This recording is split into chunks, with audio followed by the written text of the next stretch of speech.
What is poppin' YouTube? Bringing you 5 Dynasty rookie sleepers that you should be targeting if you're in the back end of your rookie draft. Starting it off with the first player, and that is going to be Malachi Corley, who got drafted in the first pick of the 3rd round to the New York Jets. And if you've been tuning into the channel for any bit of time, you know how much I love some Malachi Corley, how much he torched my Buckeyes as a junior. And when you're looking at player profiler, when you're looking at the best comparable, he had a 31.9% college dominator rating, compared really well to Curtis Samuel, 23.7% college target share, had a breakout age of 20, which is in the 50th percentile, 5'11", 215 out of Western Kentucky. He is 22 years old. My big thing with Malachi Corley is he lands on a New York Jets offense that is desolate of talent. When we're talking about Garrett Wilson as the clear alpha wide receiver, you brought in Mike Williams, who we do like Mike Williams as a sleeper as well. But when we're talking about this rookie, I mean, Malachi Corley can be used behind the line of scrimmage, and we've seen Aaron Rodgers do really well with these type of weapons like a Randall Cobb. I know Jordy Nelson got used a little bit more out of the slot, but Malachi Corley kind of fits in as this young, explosive wide receiver. Now, the Jets did address the offensive line in the NFL draft, so we are just excited for Malachi Corley. I've been excited this whole freaking time for Malachi Corley. A lot of people were crapping on him in the pre-draft process, but Malachi Corley is someone that I am targeting if I get to like the 208 range of my rookie drafts and or later. I've seen him go as low as like the 3-1 still. A lot of people like some of these other wide receivers, but Malachi Corley, I know his profile doesn't stand out as absolutely elite level wide receiver, but give me some Malachi Corley as my first level sleeper in this video. My second sleeper is going to be Jalen Wright. When we talk about Jalen Wright, who gets drafted to the Dolphins,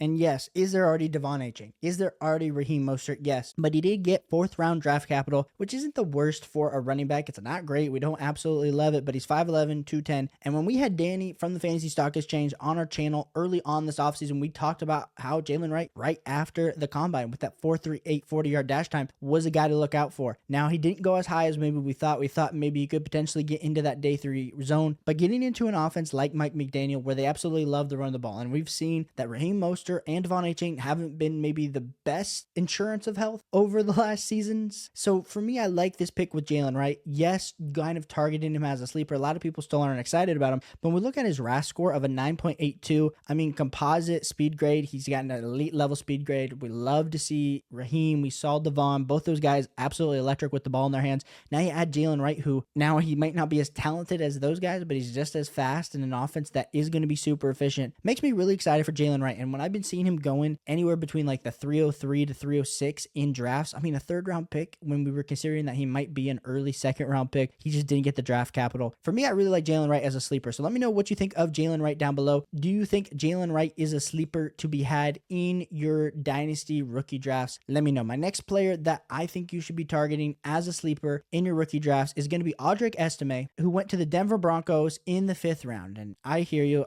I also was not in on Audric Estime, 5'11", 221, a 4.71 40-yard dash. I did see him absolutely go ham against my Buckeyes as well. So maybe I'm just picking these guys based on how they handled my college team. But Audric Estime going and being behind Javonte Williams in this offense that now has Bo Nix, they're going to have to rely on the running game. And as much as I like Javonte, I don't know what Javonte's ultimate ceiling is going to be post ACL. We haven't seen a super efficient offense. It might be one of the worst offenses in the NFL if you're asking me, because you got Cortland Sutton, Troy Franklin as your 2 main wide receivers, Marvin Mims as well. Then you have Audric Estime and Javonte Williams in the backfield. You got Mr. 3-legged Greg Dulcich on the outside. I don't know, but I think the opportunity is going to be there for Audric Estime. I mean, he doesn't have a super great RAS score. There's nothing that points to Audric Estime is going to be an absolute elite level fantasy football producer. The only thing we can really kind of hold on to is the fact that he had a pretty good college career and he is 20 years old. So he is still super young, big, powerful running back. I like Audric Estime as a deep level sleeper, someone that I'm targeting in the 3rd rounds when I can get him. My 4th overall sleeper is going to be Spencer Rattler, who gets drafted in the 5th round to the New Orleans Saints. And now I also hear drafting any quarterback post round 1 in the NFL draft is really risky to have on your dynasty teams. Yes, have we seen Tom Brady came out in the 6th round? Brock Purdy was a 7th round pick. We've seen some of these guys be able to emerge later on in the draft. Maybe an NFL team missed on, maybe they had something that a lot of people weren't able to see. Now, Spencer Rattler, I think, is an interesting one because he lands on the New Orleans Saints, who have Derek Carr, a pretty weak starting quarterback. So Spencer Rattler gets brought in to be the backup. And Spencer Rattler, when we're talking about him from a developmental standpoint, standpoint. He's got all the physical tools you could want. He's got an amazing arm. He's got the physical build that you would be looking for in your prototypical quarterback. Now, the only thing is he doesn't have the production profile. Of course, went to Oklahoma, got beat out by Caleb Williams halfway through the season, ends up transferring away to South Carolina, has an okay career, never really achieves that overall QB1 upside that he had coming out as a high school recruit. So when we're looking at Spencer Rattler, I like to take a shot. If you're playing in, like we said, a deeper dynasty league where you have plenty of taxi spots, plenty of bench spots, Spencer Rattler is someone that when we get to the third round, the back end of the third round, that's a target that I like to have, because a lot of people will just say, hey, I'm going to take a shot at a wide receiver. Hey, I'm going to take a shot at a running back, because it's a dart throw. But if Spencer Rattler were to hit someone like a Sam Howell type hit, where maybe he doesn't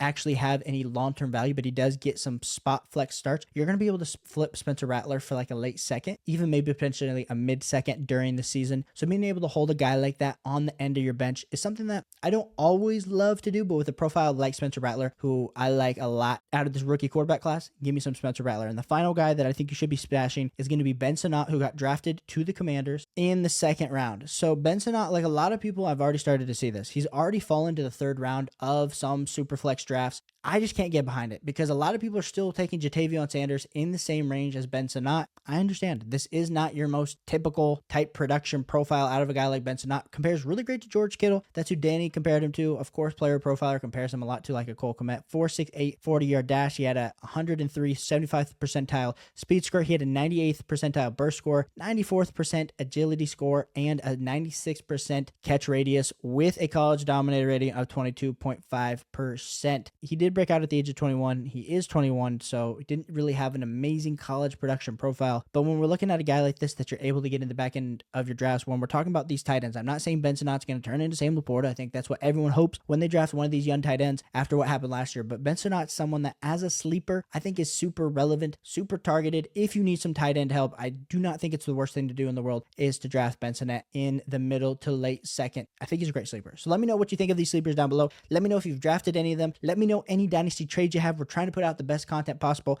during this season of time. So if you have anything that you want to see, let me know down below. Putting out a video a day at this point. So appreciate you guys tuning in. Hit that subscribe button if you haven't already. On the way to 3,000 subscribers. I appreciate you guys for tuning in. I'll catch you in the next one. Peace.